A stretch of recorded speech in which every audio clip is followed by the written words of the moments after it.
need to be careful telling this one.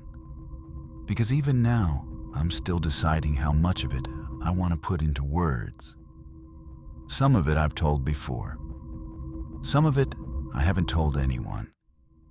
I want to start with some backdrop, because without it, the rest doesn't make sense. I came from a life where God or the Bible were not mentioned. Ever. Not once. I was 13 years old the first time I heard the word God used as a title, not as a curse, not as an expression, but as something real that someone was actually referring to.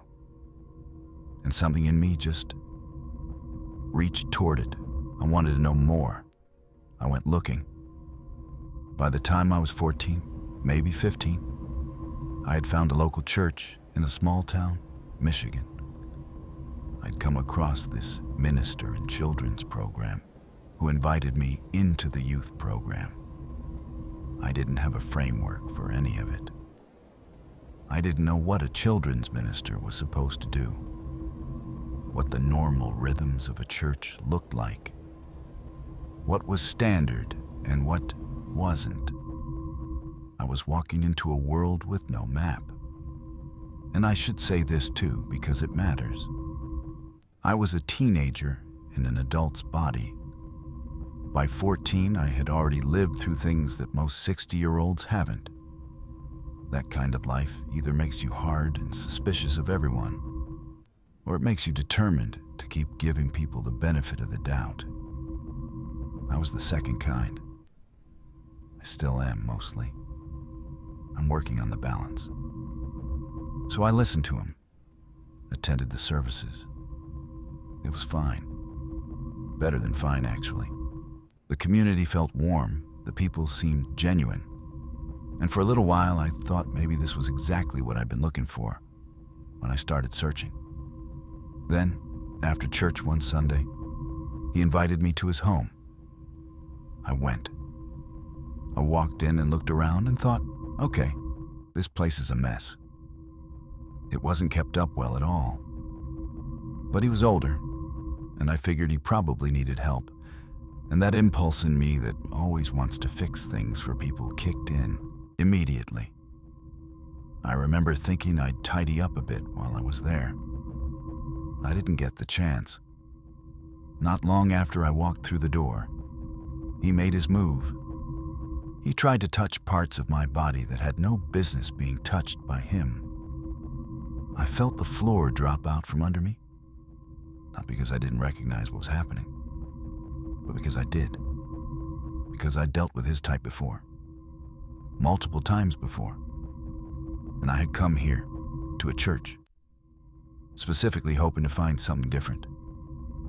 He was forceful about it, not tentative, not apologetic, forceful, like he'd done this before and expected a certain outcome. I broke away from him, got to the door. He made a grab for me and I got past it and I got out. Nearly knocked him off his feet on the way. I didn't look back. I never told anyone. I know I should have. I know that now and I knew it then. But knowing something and doing it are two different things when you're a teenager and he's a grown man with a title and a congregation and 20 years of community trust behind him. Who was going to listen? I ran the calculation and I decided the answer was nobody. So I kept it. I've thought about him a lot over the years. I've thought about whether I was the first. I've thought about whether I was the last.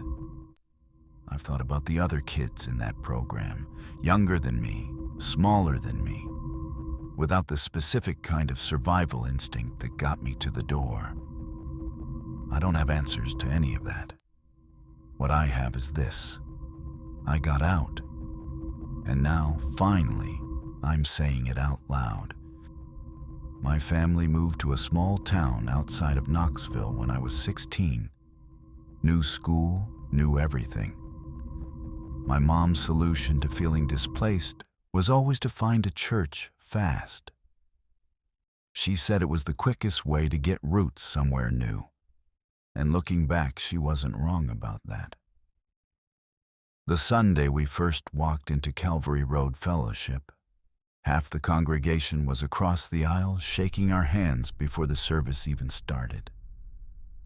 It was the kind of welcome that makes you think, okay, this place might be all right. That feeling lasted about 3 weeks. The pastor was a heavy-set man named Brother Aldrich. He took an interest in our family immediately. Dinners, drop-by visits, that particular kind of pastoral attention that my mom read as old-fashioned Southern hospitality. She loved it. I was less sure. There was something about the way he watched you when you were talking that felt like he was filing things away. One Sunday after the main service, he pulled me aside and told me about a youth fellowship that met downstairs in the basement. Invitation only, he said. He said I seemed like exactly the kind of young man they were looking for. I didn't think too hard about it. I went downstairs. There were about 12 other teenagers already down there, all seated in a circle on the bare floor. No chairs. The only light came from candles, a lot of them, arranged around the circle. In the center was a wooden bowl with something dark in it. I didn't get close enough to see what. Brother Aldrich came in behind me and closed the door. He said this was where they did their real worship. He said the upstairs service was for people who weren't ready yet. He said it like it was a completely normal thing to say. He had everyone close their eyes and breathe. Then he started speaking. It wasn't English. It wasn't any language I'd ever heard. I'd grown up around charismatic churches where speaking in tongues was normal, and this was not that.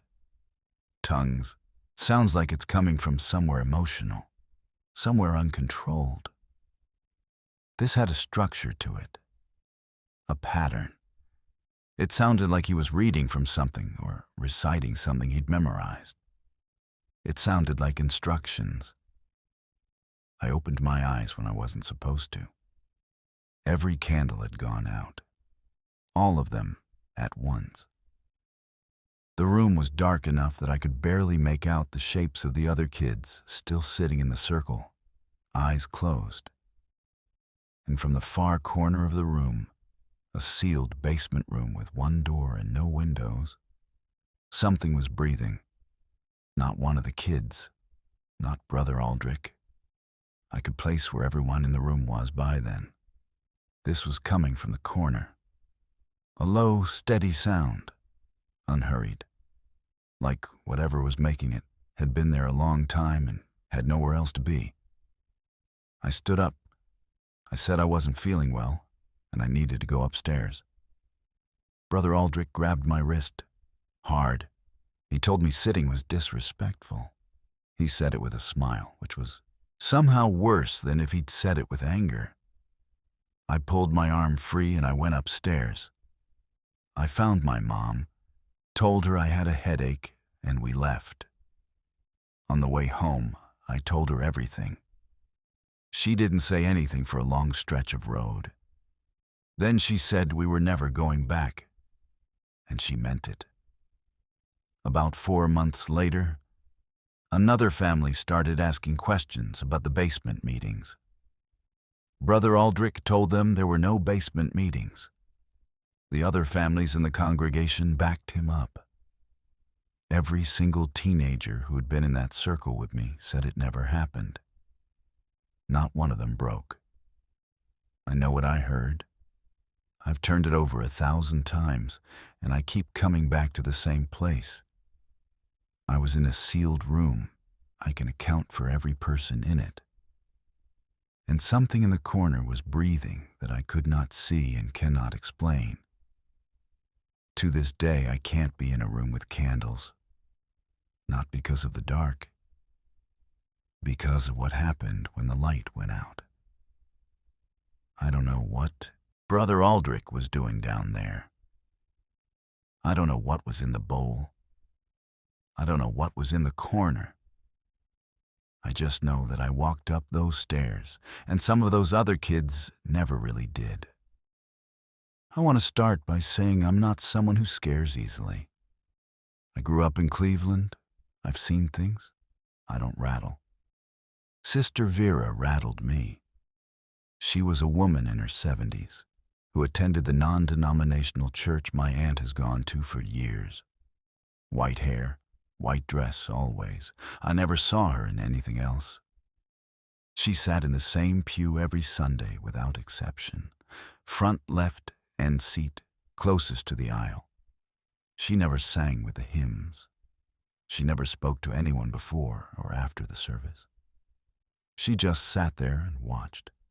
Not stared. Watched. There's a difference. Staring is unfocused. What she did was deliberate. She was taking inventory. My aunt said she'd been a member longer than anyone at the church could remember. Nobody knew where she'd come from originally, or much about her life outside those four walls. She was just there. Had always been there. Would probably always be there. I'd been to that church twice before the Sunday this happened. Both times with my aunt, both times on Easter. I had never spoken to Sister Vera, had never been introduced. As far as I knew, we'd never been within 10 feet of each other. So when she caught me in the parking lot after the service, took both of my hands in hers, and said, "Renee, I've been waiting for you to come back." I went completely still. She knew my name. I asked my aunt about it on the walk to the car. My aunt went pale. She said she had never told Sister Vera my name. Not once, not in passing, not by accident. She was certain. I told myself there was a rational explanation. There usually is. I let it go. But I came back the following Sunday. I'm still not entirely sure why. It wasn't curiosity exactly. It was more like something had hold of a thread in me and was pulling. Gently, steadily. I went back. After the service, Sister Vera gestured for me to sit next to her. I did. She reached into the bag beside her, a plain canvas bag she always carried, and took out a small brown notebook. She opened it to a specific page and set it on the pew between us and pointed. My name was on the page, my full legal name, my date of birth, my home address in Cleveland. And below that, a date, a future date, several months out, with a circle drawn around it. I hadn't given this woman any of that information, hadn't filled out any form, hadn't had any conversation with her, hadn't been formally introduced to her at any point. I asked her what the date meant. She smiled. I've thought about that smile a lot since then. Something about it didn't line up with the rest of her face. Not in the way of someone whose expressions are off because of age or illness, but in the way of something that had learned what a smile was supposed to look like without quite getting it right. She said, "That's the day you'll stop running from it." I stood up and left. I didn't look back. The date came and went. Nothing happened, or nothing I could point to. I exhaled. I put it in the category of things I couldn't explain and moved on. But that night, the night of the circled date, I had a dream. I was in the church, sitting in the front left pew in seat, closest to the aisle. I was wearing white. And I was watching the door the way she always watched it. And Sister Vera was standing behind me with her hands on my shoulders, and she said, very quietly, very calmly, "There. Now you understand." I woke up and I lay there for a long time in the dark, and I didn't feel like myself, or I felt like myself, but more of it. Or, I don't know how to describe it exactly. Something had shifted. I can't tell you what. My aunt called me last year to tell me Sister Vera had passed. Peacefully, at home, 91 years old. She told me that Sister Vera had left the church a collection of small brown notebooks. Dozens of them. The pastor looked through a few and found names. Hundreds of names, page after page, each one with a date. Each one with an address. He threw them all away. He said they were just journals, an old woman's private notes. Maybe he's right. Maybe every name in those notebooks has a perfectly simple explanation, and the whole thing is just the eccentric habit of a lonely woman who found meaning in observing the people around her. But I think about those notebooks. I think about all the names that are gone now. I think about whether any of those people had the dream. Whether any of them woke up feeling like something had shifted and couldn't explain what. I think about Sister Vera in the front left pew, end seat, watching the door. Waiting,